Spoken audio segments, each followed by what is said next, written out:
When a man without companions was asked why, he explained that friendship is like a diamond, scarce, valuable, and replete with imitations.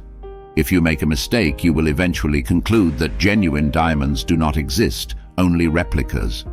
Another individual added that a friend is someone to be appreciated and cherished. But sadly, in life, true friends are rare. Haruki Murakami, in his book Norwegian Wood, also addresses this theme through the voices of his characters. "Do you enjoy solitude?" she asked, supporting her cheeks with her hands. "Traveling alone, eating alone, sitting alone in a classroom?" "Besides everything, I don't like being alone," I replied. "I just do not wish to acquire extra knowledge." There is a beautiful, melancholy parable about the friendship between a boy and an apple tree that is relevant to everyone. Those who have no friends and those who have them should listen to it and reflect on the issue for themselves. The boy became friends with the apple tree in the forest.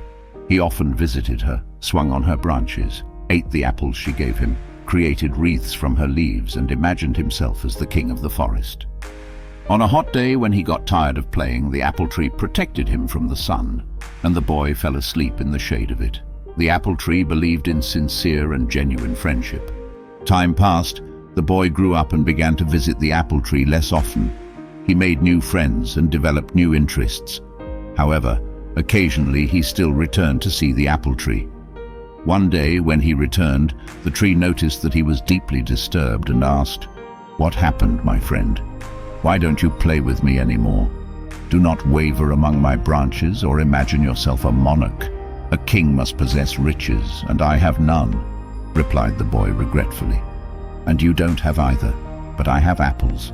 Take them and sell them, then you will have money, and we will again be good and cheerful friends," the boy suggested. He picked the apples and left with them to sell them. However, he did not return to the apple tree for a long time. She waited patiently, watching the road he used to come by. Finally, one day he reappeared and seemed once again unhappy with life. "Why did it take you so long to come, my friend?" asked the apple tree. "I missed you. I have faced many problems. Everyone has families and children, but I can't start a family because I don't have a home. What is the purpose of our friendship if you cannot provide me with a home?" said the boy. The apple tree replied, "You can cut my branches and build your own house the way you want, and then you will find happiness again." On the advice of the apple tree, the young man pruned all the branches from it, left and built his own house. Eventually she married and enjoyed a full life until old age, no longer remembering her friend apple tree. However, one day he returned to the apple tree, but instead of expressing joy at seeing her again, he complained about life. "I'm tired of everything. I want to sail somewhere where I don't have to see anyone. I need a boat, but I don't know where to find it," he lamented. The apple tree remained silent, looking sadly at his friend.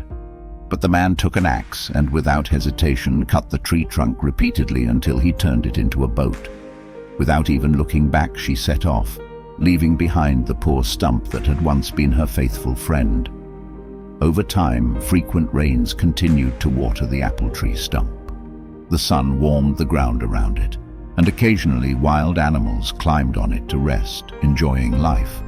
However, the stump no longer found happiness in anything. He had lost sight of the meaning and what he used to value more than anything else in the world. However, the world continued to exist. One day, the stump released a small green sprout of its essence, which quickly turned into a beautiful young apple tree. Full of vitality, she began to live and rediscovered how to appreciate each new day. However, at one point a little boy came up and said, "Hi, let's be friends." The apple tree trembled with its branches but did not answer, since it no longer believed in sincere friendships. George Carlin, an American stand-up comedian, actor, writer, screenwriter and producer, once said that inside every cynical person there is a disappointed idealist. Who knows, maybe the stump was, at some point, an apple tree for someone too. In The Vampire Diaries, Damon Salvatore mentioned that the most difficult thing is to overcome people who brought only pain and disappointment. Sometimes those who do not have friends should not be judged in a hurry, as this does not necessarily mean that they are evil. Perhaps at some point they were an apple tree for someone, and now they have lost faith in sincere friendship. This is very sad, since not having friends demonstrates that a person has many reasons to distrust others.